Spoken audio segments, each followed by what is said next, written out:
Morning, everyone. It's really indeed a pleasure to be in Pune. I see some really distinguished gentlemen and ladies sitting in the audience. It's a privilege to be here with everyone, and particularly in this session, which is about pioneering socially responsible businesses in the emerging world order. Please don't worry, I won't stand here and bore you with a speech unilaterally. We do have a very distinguished panel to which I will just come to. But just to introduce the session briefly and then to get on with it, I started by turning to ChatGPT to just ask the question, how do you define sustainability? So the first thing, of course, ChatGPT does is to ask you that, are you a human or are you a robot? That's ironical, but interesting. After I was able to convince ChatGPT that I was a human, it gave me a definition. And I must say, it was pretty interesting.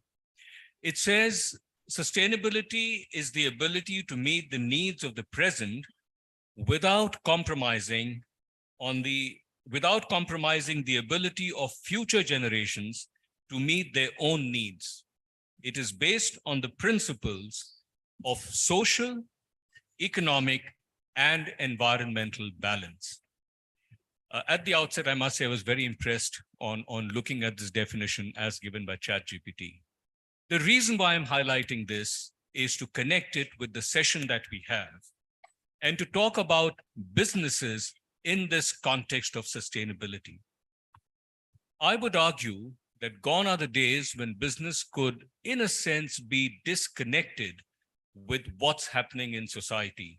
What is it that government is doing? What is it that's happening to people?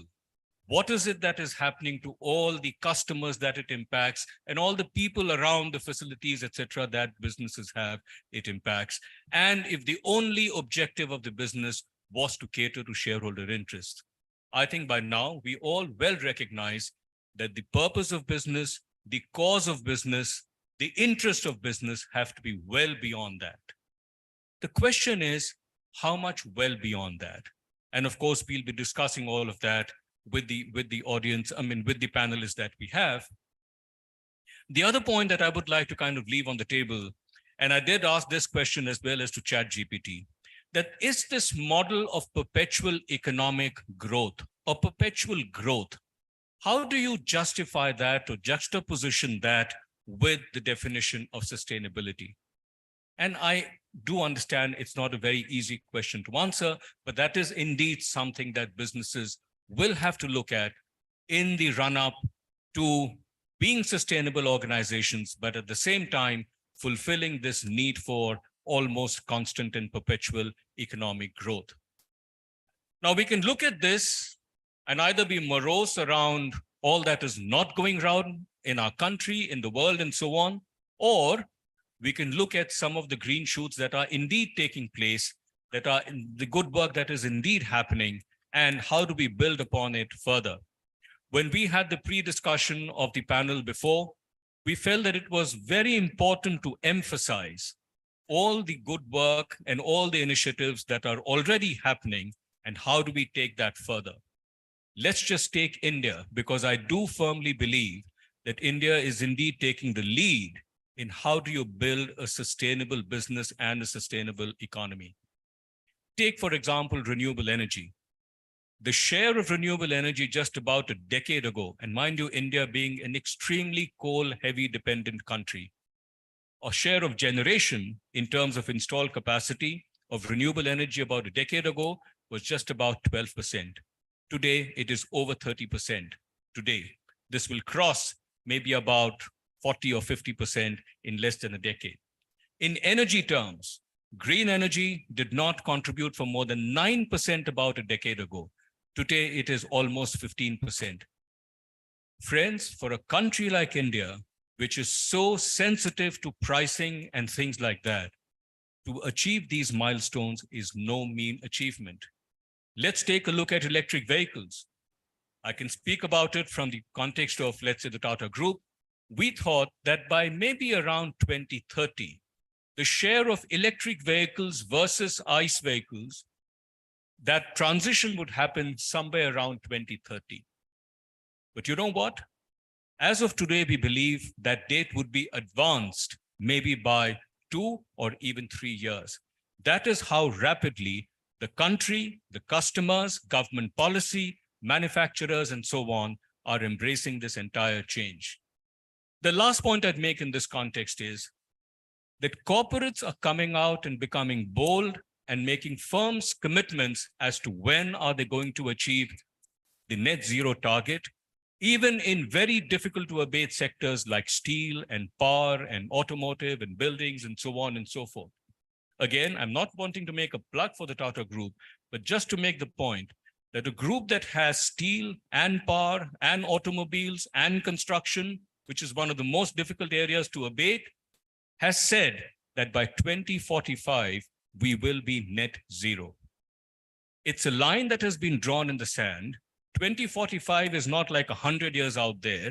It is less than 20 years out there, or little about over 20 years out there. And therefore, I would say, and there are a number of other Indian industries as well that I think are making such commitments. The point I'm making is that we're making progress. The business world is also coming out there to make its commitment towards a sustainable development. And let's discuss how do we take this entire agenda even further. Now, to discuss this, we have a very distinguished panel with us. To begin with, we have Dr. Catherine Ibata Ahrens. She is the chair and the executive of Society of Vincent de Paul Professors, DePaul University, USA. She has written a number of books. Her book, Beyond Techno-Nationalism, which is Biomedical Innovation and Entrepreneurship in Asia, which analyzes national policy and firm-level strategy in China, India, Japan, and Singapore.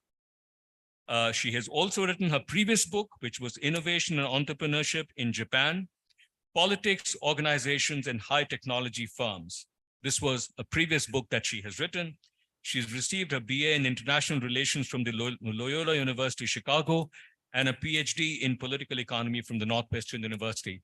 Thank you so much for being here with us in person, and we look forward to a discussion with you.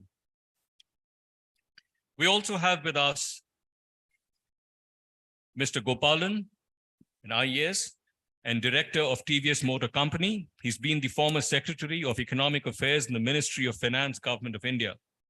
Mr. Gopalan is on the board of a number of Indian companies. He has handled matters related to capital markets, infrastructure, finance, G20, World Bank, etc., etc. The list goes on. But I think his perspective on the interface between government and business, I think would be very interesting and encouraging for us to hear. I'd also like to welcome Mr. Alexei Arpiainen. He is the CEO and board member of TT Gaskets from Finland. He is the co-owner of TT Gaskets, which is a third-generation Finland-based industrial sealing provider for industries around the world. He's currently the vice chairman of the industrial committee in the Tampere Chamber of Commerce. And again, during the pre-session that we had, he was explaining to us as to how can business proactively work with government to find suitable solutions and so on. And I'm sure we'll just be discussing some of that during our discussion. And last but not the least, certainly not the least, is Mr. our own Farhad Forbes, who is the co-chairman of Forbes Marshall. He's also the global chairman of the Family Business Network International. As you know, Family Business Network International is the world's leading family business organization. It was founded in '89 and is headquartered in Lausanne, Switzerland. FBN International brings together over 3,600 family businesses, 16,000 individual members, including 5,000 next generation members, and it has many chapters across different countries. And the reason I think why family businesses perhaps are a little more important and can have a little more impact, because the decision-making perhaps in family businesses is maybe a relatively easier in terms of taking bold steps for the future relative to other publicly listed and other business organizations. And we will hear that also when we discuss it along with Farhad. With that, I'd like to start by asking a question to Dr. Catherine. And I think, Dr. Catherine, your specialization, of course, is in the field of biomedical sciences, and you deal a lot with innovation. We all know the importance of medicines, the need for the whole world, the pricing of medicines and all of that. But the question would be the need for responsible innovation in driving sustainability in areas like biopharmaceuticals. And how does one move from words to action in this crucial area? May I request you for your thoughts? And before you begin, the way we'll do it is we'll go around the panel for about 5 minutes in the first round. I'll go around the panel again for about 5 minutes. And after that, throw it open to the audience for question during the last 15 minutes. So Dr. Catherine, may we have your thoughts, please? Thank you. Well, good, my microphone is working. Thank you very much for your opening remarks, and I really enjoyed our preparation panel. I was very inspired by the founder of Infosys, Mr. Murthy, the other night, with his use of stories to make a more broadly societal impact. And so I have some stories. I'd like to start with one. And that is in 2016, I was here, not in Pune, but in Delhi, interviewing biopharmaceutical and biotech entrepreneurs for my Stanford University book that you kindly mentioned, Beyond Techno-Nationalism, including writing a case study on Biocon's Kiran Mazumdar-Shaw, if you've heard of her. And I was, as background, interviewing one of her early venture capital investors, and he told me, this was news to me, but I'm sure it's common knowledge to most Indians who are in business, that the WTO TRIPS Accord, which is the global intellectual property rights regime that buttresses patents controlling the pharmaceutical industry and allowing particularly Western companies to profit and sometimes profiteer, as we've seen in the COVID-19 vaccine rollout, that they were essentially behind the creation of this and started creating the WTO TRIPS before the World Trade Organization was even established. But we agreed that we were going to talk about something positive. So I was secondly delighted last night when I found out that at the head of the Indian National Initiative to challenge this and to protect and conserve the fundamental biopharmaceutical knowledge that derives from traditional Indian medicine, particularly Ayurveda, was led by none other than Dr. Marsharkar, who is the president of PIC. So I was delighted, delighted and honored to be to know that I would be in his presence today. So that's my opening story, but I wanted to segue into, so I feel like I'm the resident Japan specialist here. And for that book, I was also researching the corporate social responsibility that was really counterintuitive and puzzling on the part of Takeda Pharmaceutical. And so they have done a lot of things that are completely decoupled from their profit portfolio, including having a medicinal garden nestled in the northern mountains of Kyoto that costs them over $1 million per year to maintain. And they have it as what in Japanese would call nen no tame, which is a concept called just in case. It has completely nothing to do with their market potential for any of these organic sources of biomaterials, but it's there as a seed bank and a rhizome bank, just in case of something that might come up in the future, such as a global pandemic, where you might need to have quick access to these biomaterials. The other thing that Takeda has been involved in is GHIT, which is a venture capital private public partnership that also includes the Gates Foundation's Wellcome Trust, but also the Health and Welfare Ministry of Japan. But really uniquely, the Japanese bureaucrats have stepped back and they have no authority to decide who gets selected for these investments, which is very unusual for Japan. And so again, this is an emerging organization that is doing something new and interesting, is supported by government, is supported by transnational foundations, but also is market focused. So looking at market focused solutions to bring medicines to the developing world, again, thinking of the future and future human capital. Maybe not even in the generations where these executives are going to still be living, but maybe the generation of their children's children, and developing consumer markets in the developing world by keeping children healthy and really investing in sharing compound pools through the GHIT funding portfolio to bring both diagnostics, but also treatments that are underdeveloped in the big pharma of the Western world to the developing world through funding these social entrepreneurial organizations that are developing tuberculosis, malaria, schistosomiasis, which affects millions and millions of children in the global South. These are drug compounds that are underutilized by the big pharma because it's not profitable. So this is not making anybody any real money, but it's saving lives. And I think I've probably expired my 5 minutes, so I'll stop there. Thank you so much indeed. I'm sure we'll come back to it because I think there's just so much of connect and interest in what you just said, along with the larger subject of responsible business. Mr. Gopal, if I may turn to you and just kind of get your thoughts on how would you look at the role of government in creating an enabling environment for scaling socially responsible businesses. Thanks to the Pune International Center for giving me this opportunity, and to all my co-panelists, such great, work they have done. And it's a pleasure to be part of this gathering today. Now, when I looked at this topic, I was looking at how the emerging world order is going at this point in time.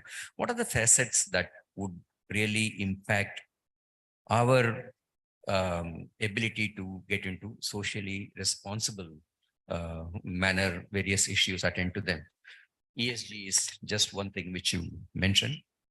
A lot of inequality is going around, and how do we ensure that inequality is addressed?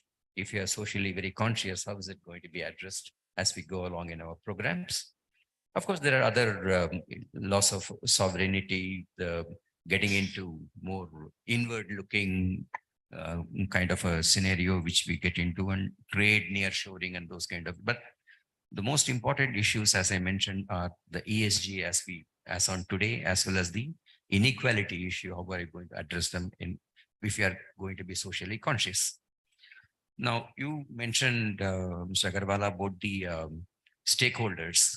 There are any number of stakeholders which the business has to look into. But to me, government is the most important stakeholder they have got to, for the reason that they have influence on many other stakeholders, which the businesses may not be directly impacting, but they would facilitate interaction with those stakeholders. So government is a very, very important stakeholder in this. So I was just thinking how the businesses should look at this. You mentioned about how to do sustainably the businesses as we go along. And in my view, the businesses in EMEs, at least the emerging market economies, should think that profit is important, but not at the cost of their core beliefs and values, the business's core beliefs and values. And to me, how do you ensure that these core beliefs and values seep into the organization to everyone down below is going to be a challenge which the businesses have to face, but that is something others will certainly cover. Getting into government, which is how the government would or should make businesses or interact with the businesses so that socially they are conscious and socially they are responsible. They have to create definitely a culture of social responsiveness. And that, how do they do it? Maybe some incentives, some recognition. So the businesses become socially conscious that that's their responsibility is something which government has a role to instill in them. Then there are any number of good practices around this country.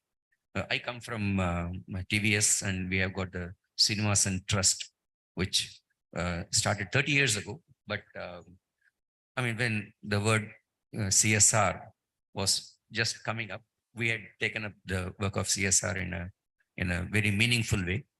So there are any number of such organizations in this country. Now, what are the best practices they have adopted and how to disseminate such best practices across the country so that others will be in a position to take cue from that and then go forward with their own sui generis way of looking into what kind of programs they should adopt. Now, most importantly, government creates laws and regulations, and we should see that they are evolved in such a way that becomes easy for the business to adopt them and work on them. There are any number of issues like labor codes are there, CSR regulation, there are any number of such things which are there, but how they are done in a responsible manner so that the businesses are keen to adopt them and then go forward. It should not be something which very idealistic and thrust from the top where the businesses will not be in a position to implement them because of various other factors. Now, there is a ESG funding, which is becoming another important area where government has to come up with enabling environment, whether through the market regulator or through other financial regulators. They should see that this funding becomes meaningful and they are adapted in a very, very big manner in this country. Now, there are standards which is the responsibility of the government. Establishing standards is responsibility of the government. Now, these standards should take into account the level of development of this country and the needs of the people. Now, and at the same time, what is required to make our products internationally competitive. Now, this is a very fine balance, and this balance has to be walked by the government, of course, with the help of industry, but that is a primary responsibility, in my view, of the government.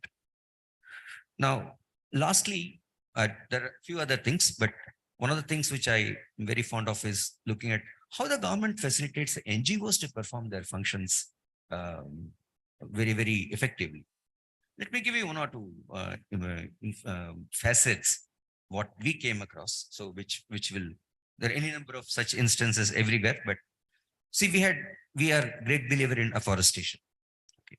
Now, if you have to go for afforestation, then you have to have additional lands made available to the forest department if you are going to take up the forest areas for afforestation purposes.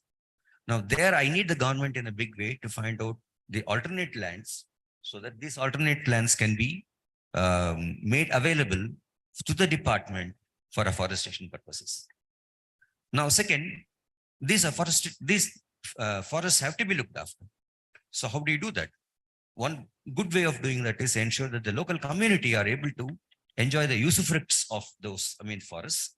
And there must be some code or some amount of practice which must be cleared by the government before these activities are taken forward. There I need the government.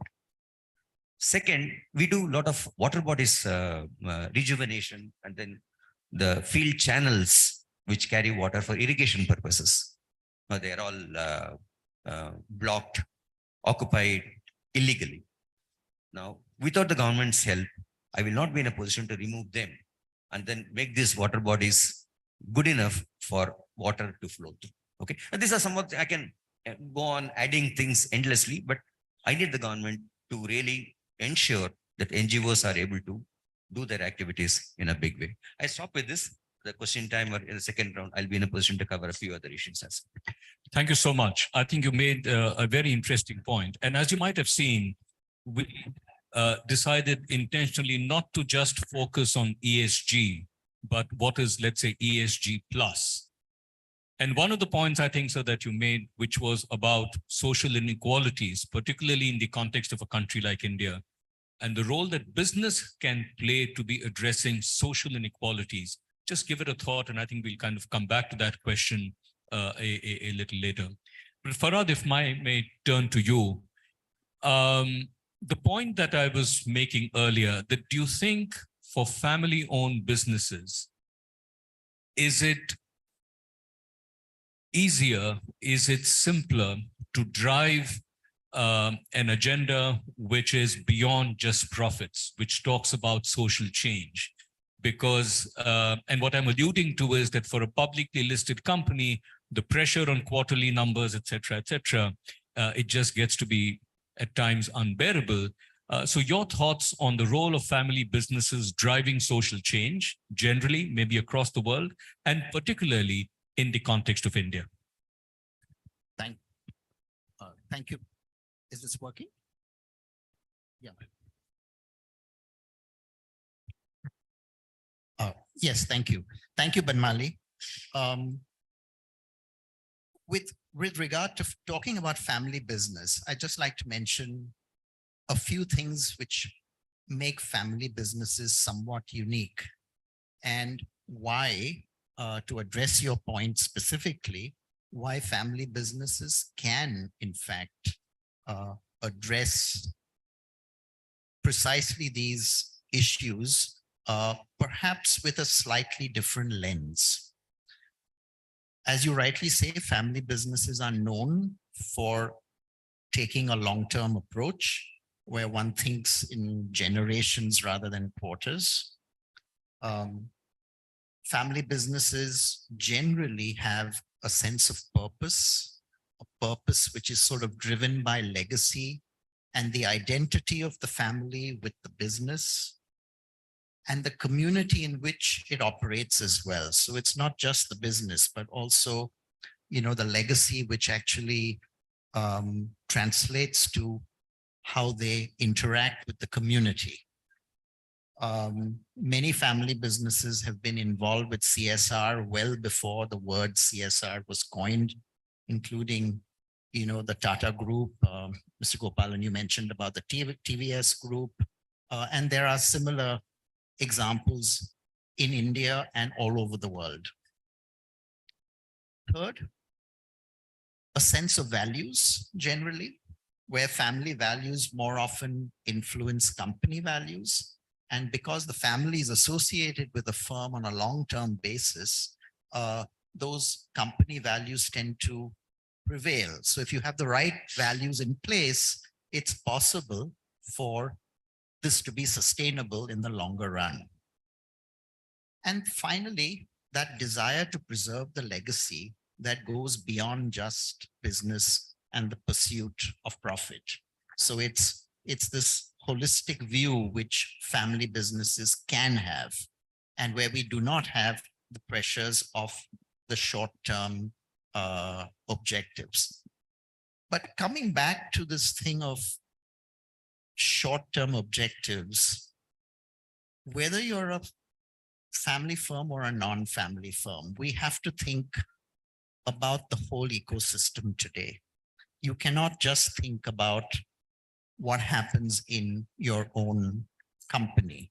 And you gave examples of the Tata Group being involved with so many different businesses. And those businesses have to be functioning with the long term in view as well. And if we do not have a sustainable ecosystem, our businesses will not be sustainable also in the long term. If you take a developing country like India, the problems which we have in India cannot be solved by government alone.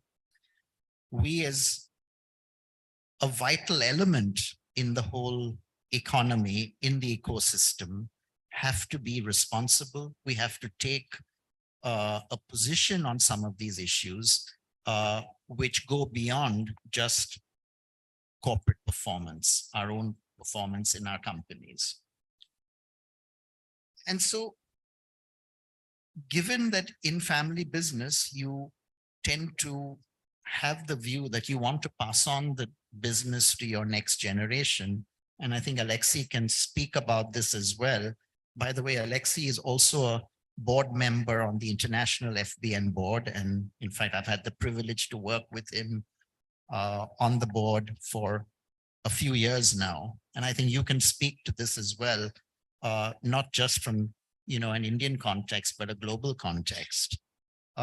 So this view of passing on the business to your next generation in hopefully better shape than when you inherited it. And we have to look at this now, not just about passing on the business, but can you pass on not only the business, but an ecosystem which is in better shape? We have in FBN, in Family Business Network, we have a partnership with UNCTAD. We formed this about 3 years ago, and essentially to address the 17 SDGs, to get family businesses across the world to address the 17 SDGs.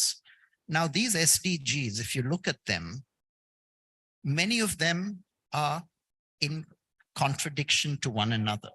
When you work on poverty reduction, you sometimes will have to have development as part of that. So you cannot not have development. You need to have development. But how can you make that development responsible? So one of the things which we do in family business is we deal with paradoxes. And I'll give you some examples. We tend to be value tradition, but you're also have to, with tradition, have innovation. And if you look at family businesses across the world, the German Mittelstand are very good examples, and we have many others in other parts of the world where you balance tradition, which is the legacy of past, but where you also can be extremely innovative, where you have financial prudence, but also take prudent risks, where you have, and a big paradox which we have to manage is managing family and business. And sometimes the requirements of running a good family are contradictory to what is required in a good business. And so what we have to deal with is that we have to deal with both. It's not a question of or, it's a question of and. And as a result, to deal with the issue of profit and purpose. So, and when I say purpose, I include in this sustainability. So we can deal with these, because we can deal with paradox, we should be in a position to also address the need for being a successful business. And to be a successful business, you need to make profits, but you can also have purpose. I'll stop at that, and then we can take more on. Thank you so much, Farhad. I think the point about legacy that you mentioned, and I think I'll just leave it out there that if businesses also were to see that, what would they be remembered as going ahead? If that would be the lens with which one would be looking at running a business, does that change the way you do business? The second point that you made, which I found very interesting, Farhad, about family and business, and even if it's not family owned, but if you looked at the people within a business as quote unquote family, and how do you therefore balance the interests of those versus, let's say, just the commercial interests? Phenomenal insights, Farhad. If I may turn to you, Alexei. Finland, the Nordic countries in general, and Finland in particular, just comes across as a country that has achieved that holy grail of the perfect balance between innovation, economic prosperity, sustainability, living with the environment, everything. So is this discussion meaningless as far as you are concerned? And what does it really mean from your perspective, Alexei, and how do you look at it? And I'd like you to particularly speak about the importance of not just businesses, but for countries. And I think the point that Mr. Gopalan was also making, the countries and the businesses to be in sync at every level. Again, as I was referring to the Nordics and Finland in particular, your thoughts, Alexei? Sure. Thank you, Mr. Banmali, and thank you very much for the organizers for having me here. It's a great privilege and honor. And just to give you a bit of background on Finland, and thank you, by the way, for the beautiful words, how you perceive Finland. I have understood that the population of Pune area has just surpass the population of Finland. So we're only 5.5 million people, just to give you context. And in the whole of Scandinavia, we are 30 million people. But, you know, sometimes being small can help you to be nimble and agile and flexible. And when it comes to Finland and who we are today, we need to look a little bit into the past and into our geography. So perhaps most of you know already that Finland is a country of many lakes. We have 180,000 lakes. If you look at the mass, 75% of the land mass is covered by forest. So we truly are the people from the forest. So if for one country, it becomes very natural to be close to the nature, proud of the nature, and living together with the nature, that is Finland. Now, Finland has been a rather poor nation until the 1900s. And from the 1940s, the country has developed very quickly to become one of the most developed countries in the world. And to give you this background, I think that it will help you to understand where we are coming from. Now, it's a lot thanks to our educational system.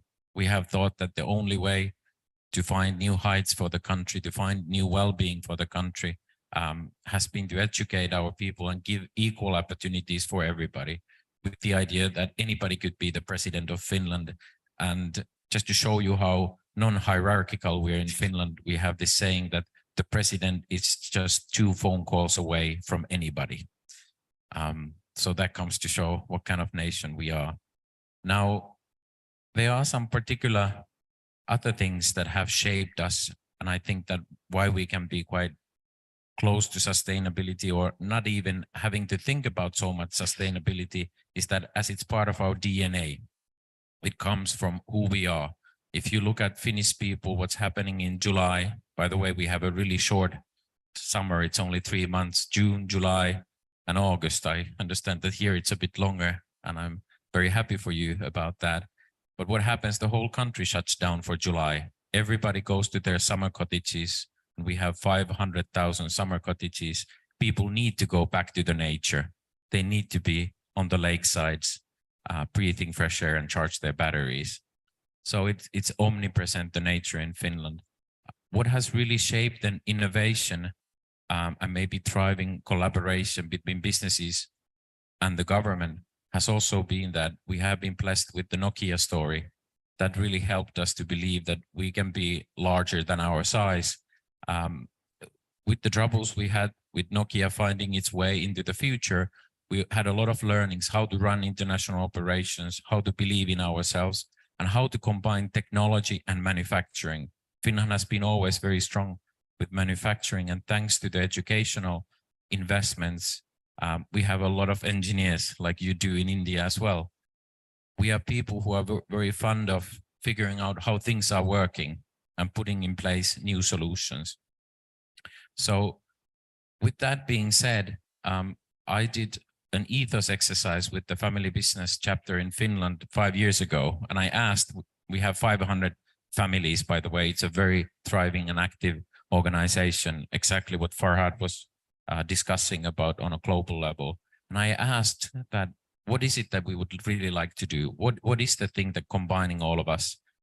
And 2 things came about. One was, of course, that how can we as a chapter help to educate our members and the society to help succession happen, to have family businesses thriving and dynamic forces, engaging with the society with answers, not only asking for things, but rather providing solutions or engaging the society. And the second thing was really that how can we help Finland to thrive?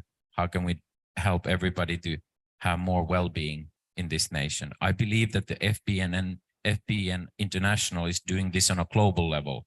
So we are there, of course, for the benefit of the family businesses, but at the same time, just like Farhad said, it's not and or, it's definitely an and question. It's embedded in who we are. And the second decisive moment, and I'll finish with that, was that when I was working on the ownership strategy of our own family business that is turning 80 years this year, I asked for my own father that, why are we here? What are we doing? Is there a bigger purpose in this? And he said, that he had asked the same question in the 1970s from his father. And Finnish people being known for not being too talkative, he had answered, "We are here for the nation. We're here for the well-being of the nation." And I thought, okay, that's enough said. Now I understand it. Thank you. Thank you so much, Alexei. I think, as you can hear from the applause, there are two things important. One, not being too talkative. I don't know whether that's also important for us. But the second, I think your point on education, and maybe particularly even primary education, education of children, because all of a sudden, I don't think you get these ideas once you are, very mature. And I think that's a very important point. Let's just kind of go through another round before we throw it open to the audience. And Dr. Catherine, if I may come back to you. In your opening remarks, you spoke about innovation, open markets, free markets, and so on. And in that context, may I push you that do you think the idea of innovation, ideas, and open markets, do they go together or do they need to be regulated? Does there need to be government intervention in it to make sure that a good idea, a good solution, particularly, let's say, in biomedicine, is available to one and all, given the subject that we are discussing? Your thoughts, please. Well, that's a very difficult and very important question. And in fact, I grappled with part of that in my previous book, Pandemic Medicine, and I am asking similar questions. What is this dynamic between innovation versus regulation? Because we know that in highly regulated countries such as France and Japan, you still have some innovation, but it's not at the wild, West cowboy variety that you see in the United States and India. So what is this dynamic, and how can you get that algorithm tweaked just the right way to have just enough innovation so you are encouraging young, bright, entrepreneurial-minded folks to take those risks and get out there in the market, but you are providing the governmental support so that they don't go crazy and destroy the environment that is so preciously delicate as we're facing it now. And I'd like to tell another story. And so I've been doing some field work in Hawaii, because one of the interesting things that I found in the process of writing this previous book, Pandemic Medicine, which is all about asking, why did we have this global innovation crisis when we had so much capacity to produce vaccines, and yet there wasn't a lot of sharing going on? And I'm referring specifically to the United States and China in that regard, where we sort of had this reversion to a nationalized, not health diplomacy, but nationalized health, and sort of keeping those vaccine discoveries just for our citizens. And then if there's some left over, we'll share. Whereas India had the opposite approach, vaccinated some portion of your citizens, then shared with Bhutan, then shared with your neighbors.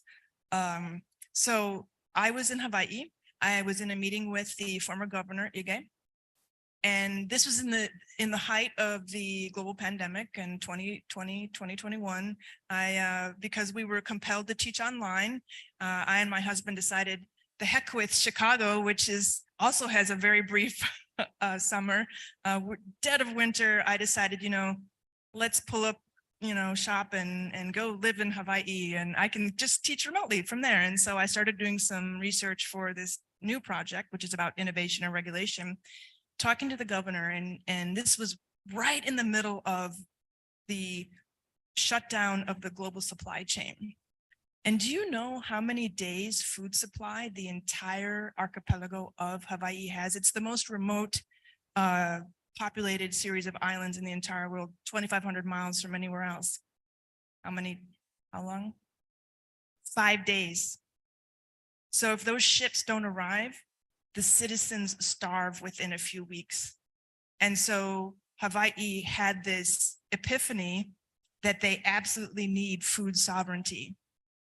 And so some local organizations, I like to say the ones led by the aunties and uncles, have come together. And one that is has been very meaningful and impactful for me and my students who I brought to do community service-based learning is a place called Malama Loko'ea. And it's a Hawaiian term for protect the fish ponds. And in ancient pre-contact Hawaii, they were a self-sustaining food sovereign nation. And they had all the food that they needed. And in fact, they were able to share food with their neighbors, let's say Polynesia and Micronesia. And so what Malama Loko'ea is doing is that it's started a alternative high school program that is teaching young people the value of working in the soil, the value of working in the ocean watersheds, not maybe as your full-time career, but on the weekends when you have time to really engage with this idea of bringing life from the soil and how important it is to live in balance with the soil. And so it's nurturing a whole new generation of young people who are not disconnected from nature, which unfortunately is the problem in most of the United States, I have to say. You know, it's not like that in Finland, it's not like that in Japan, where most of it is forest cover. And as we learned from the Minister of Finance from Bhutan the other night, they have it in their constitution, I don't know if Finland does or not, that at least 60% of the land must be covered with forest. We have nothing like that in the United States, with the exception of the national parks. But my point about Malama Loko'ea is that it's not only working with local communities, but it's reaching out and working with other communities in other countries, Australia, Micronesia, Polynesia, and it's bringing these ideas together in analogous thinking, establishing these transnational networks, again, to teach young people that there's value in being in balance with the nature. And that is so critical in terms of maintaining that biodiversity that we're talking about in the SDGs. And I'm going to pause here. And then when we get to the open Q&A, I'd like to talk a little bit about this interesting overlap between those spaces that are considered sacred and the protection and conservation of medicinal plant biodiversity, which, by the way, is the fundamental source of all materials for all global biopharmaceuticals. And if we don't protect those, we don't protect ourselves from the next pandemic, which unfortunately seems to be coming in terms of the zoonosis that's going on with avian flu. But we're going to stay positive, so I won't talk about that today. Thank you, Dr. Catherine. Ms. Gopalan, if I may turn to you and again, and you made this observation about inequality and NGOs. And if I may ask that in your experience, the whole inequality dimension is in a sense left to the government to address. You know, is it through taxation? Is it through redistribution of wealth, etc.? But what in your view is the role of businesses in addressing social inequality? What is it that businesses can do? And if I could also, in the context of NGOs, so we have CSR funding spending by businesses, we have government doing different things, and then we have NGOs. Is there a way to gel this together so that it gets to be more effective rather than, you know, a lot of dispersed activities going all around? Your thoughts? Yeah, very good question. Well, why in EMEs, emerging market economies, the businesses have to be much more socially conscious is because government cannot provide public goods to everyone in the country. And therefore, the businesses the government has to reach out to the business, which the government does. And that's where the industry or business is able to chip in to do what they can do. One thing I would advise business is that please get into those activities which the government is already in, and dovetail your activities along with the government. For instance, if there's a school, you have to do school building you've got to do, or you go to a dispensary, health dispensary, you got to refurbish, or you got to get into irrigation, afforestation, those kind of things you have to get into. Please do that, because that's how we'll strengthen the hands of government, and providing these resources to the people and enable people to carry out their livelihood in a very seamlessly good manner.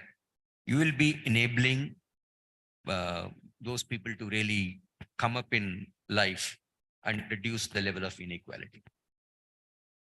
The important thing businesses have to do, as we do also in our Srinivasan Trust, is enable them to catch fish, not give them fish. Now, how do you do that? We, with our own network, there are any number of village level products which can be produced by these women under the self-help group. And these products, we enable them to market through internet and those kind of facilities.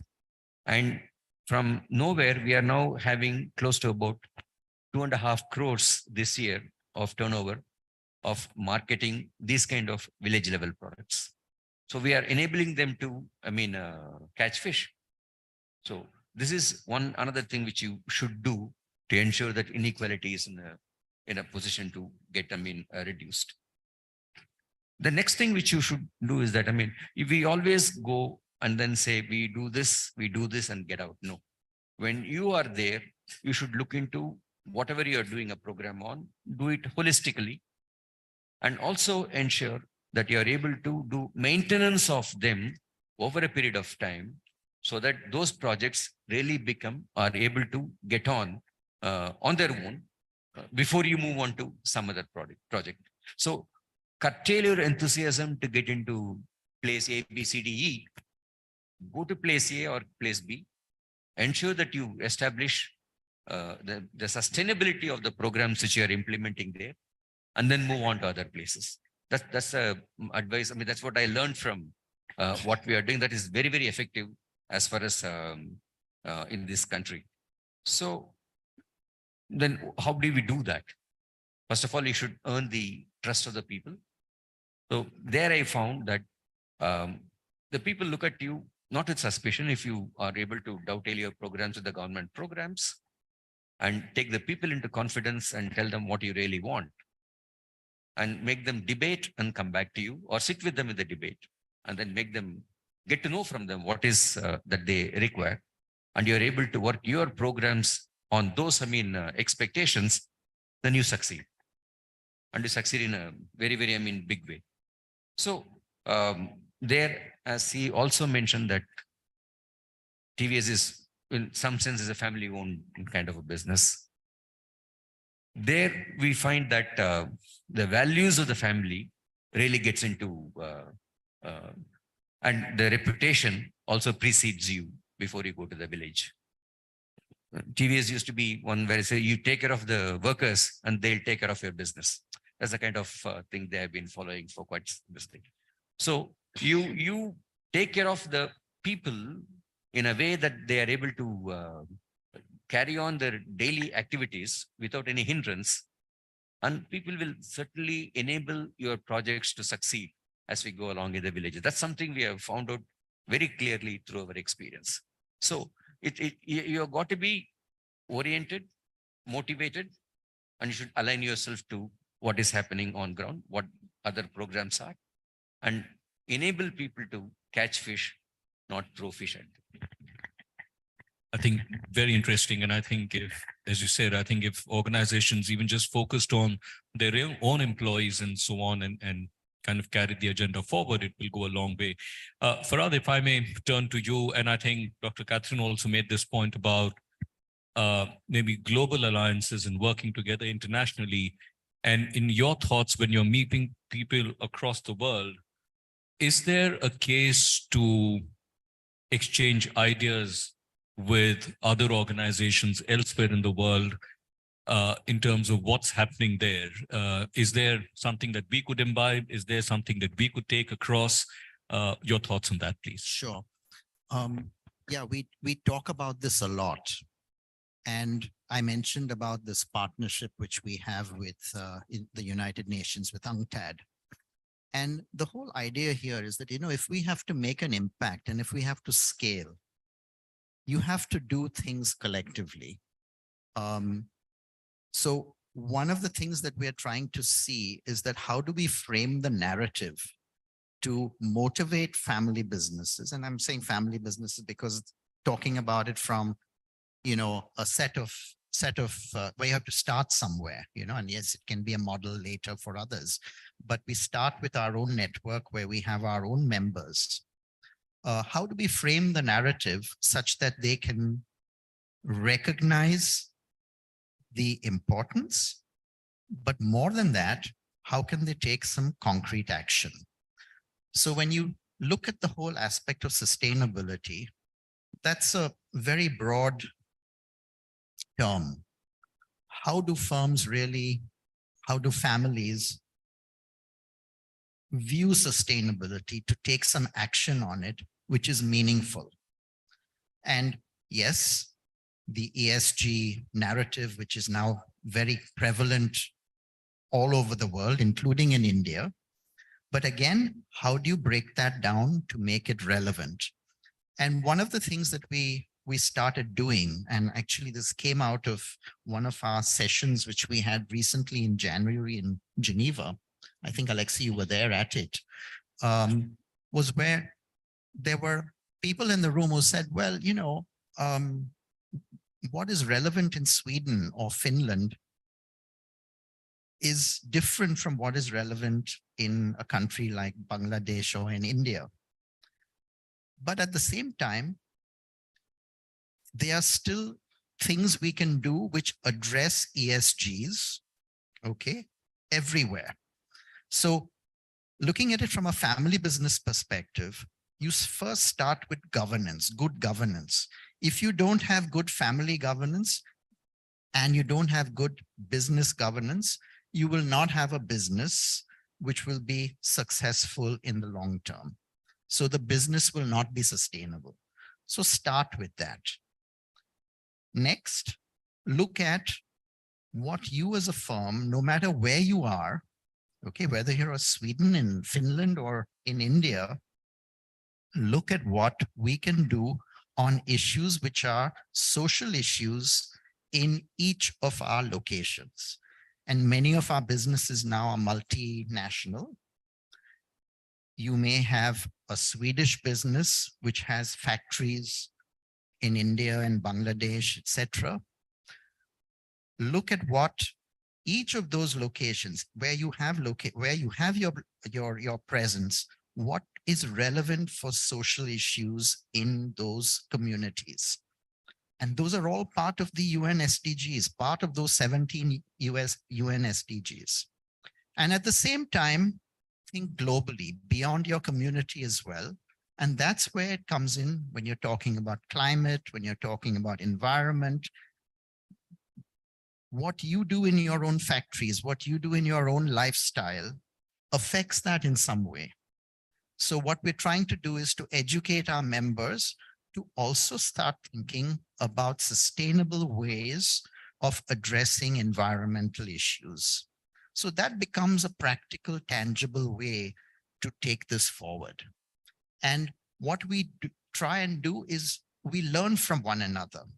Examples that we may have success in one area with one family firm is something which can be shared with others. And if you collectively then do things and have this constant system of improving things and learning from one another, we can really then truly have impact. Thank you, Farhan. Can you hear me? Yep.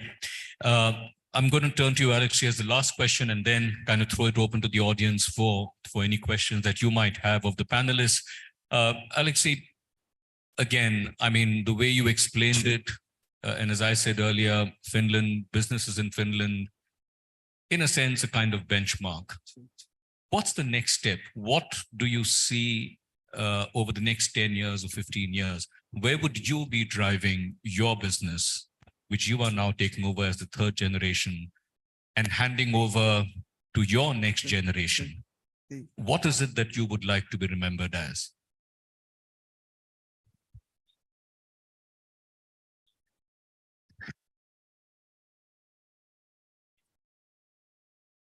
Is it better? Great. Thank you very much. What an easy question. I was hoping to get this one. Thank you. But so important at the same time.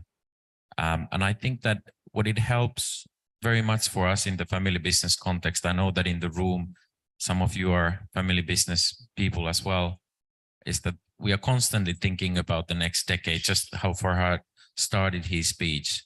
So we need to have those lenses with us. So what are they then for me? We, at least in TD Gaskets, we have just revisited our ownership strategy and we have revisited our business strategy. And we hope really to with smartifying the industry with gasketing solutions to bring safety and well-being to the industrial world. And in order to do that, we need to combine many things. So manufacturing is the core and essence of how we do our things. So we provide sealing solutions. But I believe that we're capable of embedding smartness to our products. That means that we need to be closely incorporated. In Tampere, where I come from, the second city of Finland, we have a lot of technology companies and all around the world that can help us with that journey. We need to collaborate on that level. It has to do with collaboration with the government, like we discussed about. One example has been that we want to be fully sustainable and carbon neutral by 27, so that there's more of the world and greenness in Finland in the world for the next generation.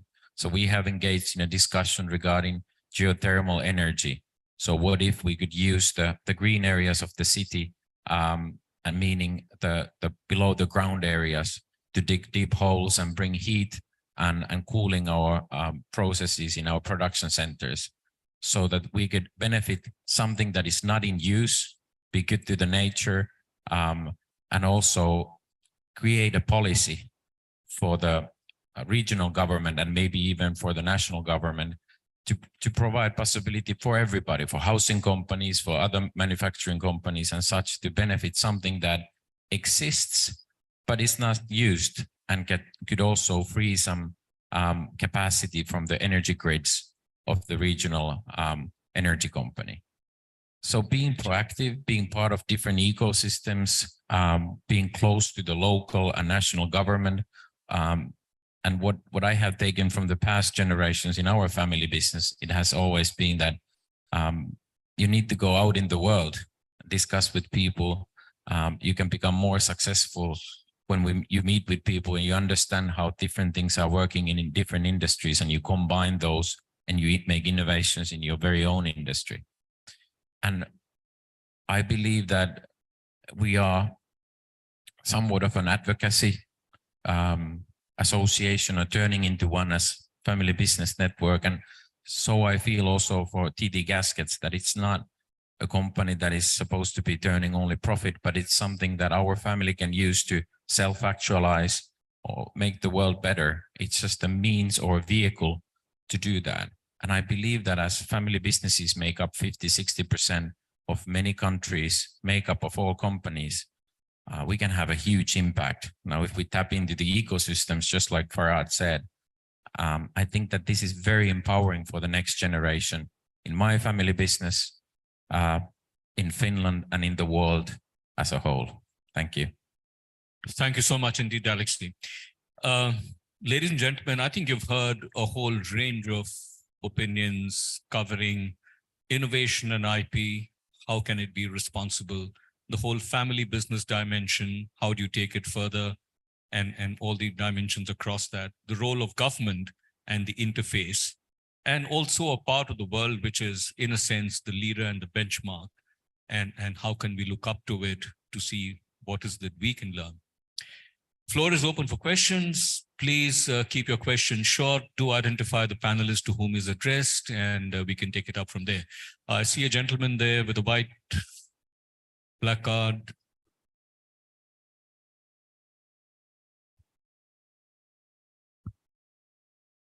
Thank you very much. Thank you very much. My name is Mukesh Gupta. My question is from Mr. Alaski. So what happened when new generation is not interested in family business? How to maintain the legacy? Is it time to call outsider? If you can address, thank you very much. Alex, I think the question's to you. Oh, you need the mic, sorry. Yeah, thank you very much for the question. If I understood it right, you're asking that what if the next generation is not interested in the family business or running it? Well, I believe that just when we think about family business, it's not just something that we can decide in a brief moment. Family business and the legacy is something that should definitely be discussed about. These are my very own ideas, but that should be discussed about throughout kind of the life of the next generation, of course, in different ways. in Finland, for example, we have taken some teachings from France where they have written a lot of books even for kids, not just to kind of force them into family business, but rather to understand the values that we have coined so many times here today. And I guess that what the kind of the custodian generation is wishing is only to pass on the values, the way to interact with the world, not necessarily with the very family business that is happening in the family. Another thing that I have learned is also that the family business that you're a part of, it's not the logo on the roof. It's not only that. It takes some time to understand that. I'm sure that for many of you, this is very clear cut. But for me, it took some time. So that being said, the family business of today can be something very different from the family business of tomorrow. And the discussions that you have over the course of time can help the next generation to understand that of course you should be valuing the legacy, but you should be given kind of the freedom to innovate by yourself, because that's the way how we get the succession right and the family business thriving for the next 100 years. Thank you. Thanks, Alexei. Before I turn to the lady who had her hand raised, Farhad, would you like to add something? Yeah, I can just add to that. And that is, I think today it's a big issue that, you know, it's not necessarily true that the next generation is interested in the family business. And what one can do is provide a level of transmission of values to the next generation such that they recognize the legacy of the family business, so it becomes more attractive. But more than the family business itself is the tradition of being a family in business, not the family business, but being a family in business. So can you provide something to the next generation which would be attractive to either associate in some way if they're not directly interested in the business itself, but is there something that they can do which could be useful to the business, or that you as a family business, because you have something which is already there and existing, which could be useful to them, to the next generation, to develop their ideas and support their ideas to start something new, which is in line with their passion. So that is something which possibly can be done. And we have opportunities more and more today to be able to do that. Thanks, Farhad. I think the lady there, you'd raise your hand. Could we get a microphone there, please? And we'll come to you, sir. Good morning, Doctor. My question is like, I'm from Bihar, and in Bihar, we face a arsenic problem in underground water. Like 40% of districts in Bihar face this problem. So my question is like, as a young generation, we want to do something about this. So what role we can play to mitigate this problem?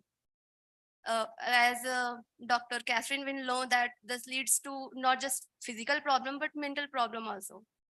So anyone who can answer this question. Sure. So just to understand, sorry, you were talking about doctors, the lack of doctors. Is that what you said? No, actually, arsenic problem in underground water. 40% of districts are contaminated with this. So Water problems. Is Yeah. that what you said? Okay. And then Jal Mission. Okay, sure. Got it. Sorry. Mr. Gopalan, may I request you to please take that on? Any thoughts? Well, see, Bihar, there is a good surface water flowing, but there's also a problem of a lot of, water table is pretty high in Bihar. It's not even exploited the way it's exploited in Punjab. Punjab is just, pumping and pumping and pumping. I just don't understand how such a problem should arise in Bihar with massive use of surface water for irrigation purposes. And but problem that can arise perhaps with all Kosi and then flooding the plains at some points in time. I just wonder how can there be a water problem? But even if it is a problem of quality of water for which is used for drinking purposes, that is a possible, that's a possible issue, but that requires obviously treatment of water before it is used for drinking purposes. And That's where government should put in a lot of, local bodies should put in a lot of effort. Sure. Farhan? Yeah. Can I just address that? Because there's an example here which I can use. And actually it's from Tamil Nadu. You know, in Tamil Nadu, the city of Ranipet they have a lot of tanneries there. And you know, tanneries, there are several small tanneries and some large ones. They're extremely polluting because, you know, when they treat the leather, they use very toxic chemicals. And there was a situation some years ago where all the discharge from these tanneries was going into the ground and actually destroying not only the plant life, but animal life as well, and completely all kinds of life. And there was actually then a directive from the Supreme Court to actually shut down those tanneries. But that would have actually meant a massive social problem because of unemployment, because there are thousands, tens of thousands of people who are employed there. So what they did, and this was actually an example of partnership, the tanneries, together with the Tamil Nadu government, formed a cooperative where they had what they call common effluent treatment plants. And all the tanneries then would discharge their effluent into these common effluent treatment plants. They would be billed for how much effluent they discharged. Okay. And because then it was being treated as opposed to being discharged into the ground, the industry became sustainable. So I'm saying this is the way that, you know, if we work creatively on such solutions, it's possible to actually address these kind of problems. Thanks, Farhan. I think there was a question here, gentlemen. Yes, please. Could we have a microphone there? Yes. Mr. Agarwala, in his opening remarks, briefly mentioned about this model of perpetual economic growth. My question to the panel is this model of perpetual economic growth possible through innovation and best practices, or do you think that there is a need to tone down the aspirations also in parallel? Great question. Dr. Katrin, I'm going to turn to you. Okay. The hardest question. Wonderful. Well, This was actually one of our pre-panel questions, and it's one of those, what we say, wicked problems. I mean, how could we deny the next generation the opportunity to do the things that we had the opportunity to do? Unfortunately, you know, our generation, our parents' generation, as one of the panelists said the other night, we're the ones who polluted the world. It should be our responsibility to clean it up. Unfortunately, that responsibility is being foisted on the next generation. And so we're forcing resiliency from our position of luxury. So we're forcing resiliency not only on our children, but on our children's children, the communities in which our children are going to live. And as a parent of two young adults, it's very concerning, that question, you know, how can we rein in growth, which is different than economic development. So economic development is all about, are we feeding are our children being educated? Do they have access to free and sustainable healthcare, essential medicines, treatment and diagnostics if they become ill? Whereas growth is just, oh, we've made more money this year, right? So how do we, again, get to that balance between encouraging innovation, encouraging new business startups, allowing our children to take those risks? And unfortunately, in Japan, the regulatory framework is so tight, and the taxation actually is so overwhelming that it's a disincentive for young people to take those risks. And so, not to get down into the weeds of tax policy, but that's part of it. So not only are you incentivizing the taking that chance and making it well, having some failures, but having the tax policy in place to say, all right, well, if you took a loss, then you can write this down over the next 5 or 10 years. You don't have to completely eat that cost. The government, through, again, distributing the cost of that, is going to have other people share that burden, but also tax incentives to do the right thing for the environment, tax credits and tax incentives so that new businesses and existing businesses have the incentive to do things in a sustainable way as opposed to only looking at that growth part of the profit question. Thanks. Alex, you had. Thank you, Yeah. Pamali. I just want to continue on Dr. Catherine's thought and give you the Finnish example. I don't think that anybody really has an answer perfect, or should there need to be one. In Finland, we have tried to answer this difficult question through our independence fund, which is called Sitra.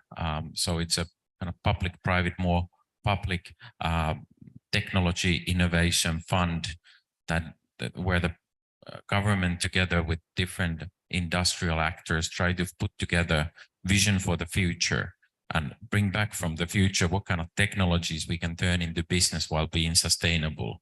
So the question is kind of shared, and we're trying to find a way how to really make good business while being sustainable. So that's the next era also for Finnish pulp and paper and bioproducts from the forests. That's one of the focal points there. Thank you. And just kind of, I'll just take one more question after this. I know there's a break, so with the organizers, maybe 2 more minutes. So I'll just take one more question. But just to add to the point that was being made, I do believe in the Indian context, Indian industry needs to do more when it comes to innovation and technology development with a view to improving efficiencies, having more output from fewer or limited resources. I don't think we are spending enough. I don't think we're doing enough. The second area of focus, at least I believe in the Indian context, is around affordability. I think a lot of our innovation has got to deal with bringing down the cost of solutions and make it more accessible, reachable. I think we need to do more. We all know that we need to spend a lot more. That's my take. It's a responsibility that the Indian industry has. Yes, for that lady, I think that will be the last question. Could we just take a microphone there, please? Yes, ma'am. Hello. Hello. Yes, ma'am. Yeah, so my question is, how do we motivate people to have PSR, that is personal social responsibility? Because we talk a lot about social responsibility, but finally the organizations and nation is made up of individuals. So how can we motivate PSR? Thank you. How do we motivate PSR? Anyone? Mr. Gopalan, would you have a view? Well, it should start from the top. Somehow we need people who have caught the attention of public, and in advertisement we use a lot of known faces to convey messages. So who conveys the message? For doing that is very important. Swachh Bharat program, how the Prime Minister himself did the whole thing and changed some of the personal habits of people, is an example. And it cannot be confined only to that single person. There are any number of public figures who need to really get into this act. And it's a very, very fundamentally very important question. And when I go to some areas, rural areas, I feel very bad.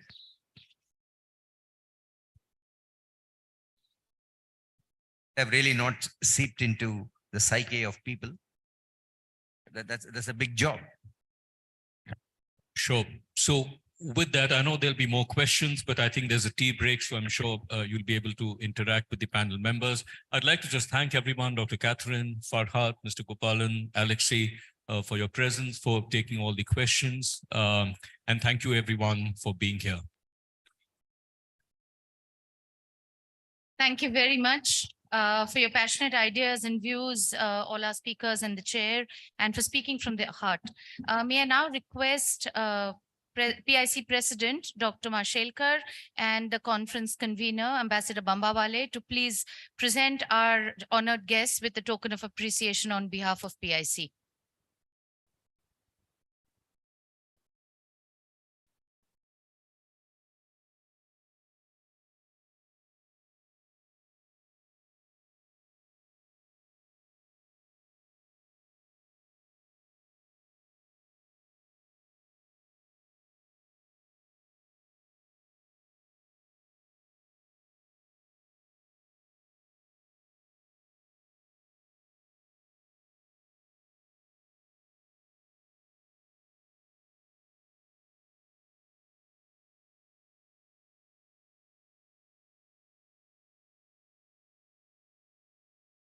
Thank you. Thank you very much. May I request those on the stage to please stay back for a group photo. The audience, we will take a short break, 10 minutes only. Please do step outside for refreshments and we'll see you all back here at 11:30. Thanks so much.